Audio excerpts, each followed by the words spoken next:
how does one person find this opportunity, or maybe how do they develop their leadership capability in this service industry? Okay, well, let me take that in two parts there. You may have to remind me on the second part, but first, Yep. how do you find that opportunity? Yep. Project that I'm working on, I realized there was this unmet need. The president of Toastmasters International and the president of Rotary International said, let's work together. But they said this back in 2019, and so far here in 2024, there hasn't been a lot of visible connection between it. Even though the international elected president said, let's come together, I saw a need. So how does one create a in-service? Being open, saying, where is there a need? How can I be influential? Where do I have resources? Who can help me in this? Personal ideation, visualization is the start. Now, there's another way you could do that. If you have a mentor already, if you have someone who cares about you and how you're developing, that mentor may plant the seed for saying there's something that could be done. And one can say, I'm going to follow what that mentor has taught me and follow that lead.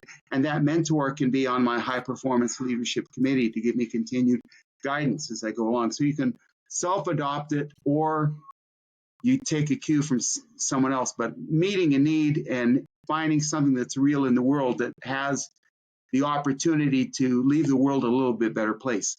Now, that was the first part of your question. I think you had another part to it too that I... The second part is then how do you develop your leadership skills when you're in service?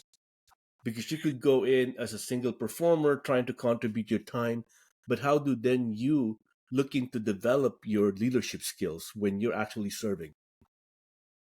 The key is taking action. The key is being willing to do something that perhaps is a little bit original, hasn't been done before, but putting oneself on the treadmill and saying, I'm going to set this goal, and I'm going to set this goal, and I'm going to set this goal. You may not make them all the goals as you want them, but you make progress. You do something and you learn along the way. Maybe you have to revise your goals, but having an action orientation helps one develop leadership capabilities. The other factor that's important, and I've kind of touched on this already, is being involved with other people who are intelligent, caring, expressive, and positive people who can give you guidance on how you can be more effective. I've had on this project that I'm working on, I have one colleague named Bobby. It's a lady named Bobby. Give me some feedback. Hey, Steve, we need to put together a database of available speakers and send that to the Rotary organization so that they know that we have people who can visit their clubs. It's a great idea. One colleague of mine sent, and I said, that's great. So we've done that now. We've accomplished that.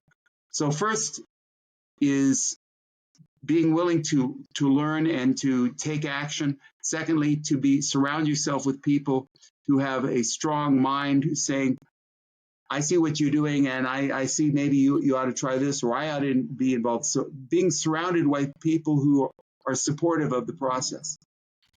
I think thank you for sharing that. I think it all starts with seeing a need and taking action, meaning taking action. And then if you're not really comfortable in that space, I did hear from you to seek mentor, find someone who actually is more experienced in that space and seek a mentor to help you actually make it happen.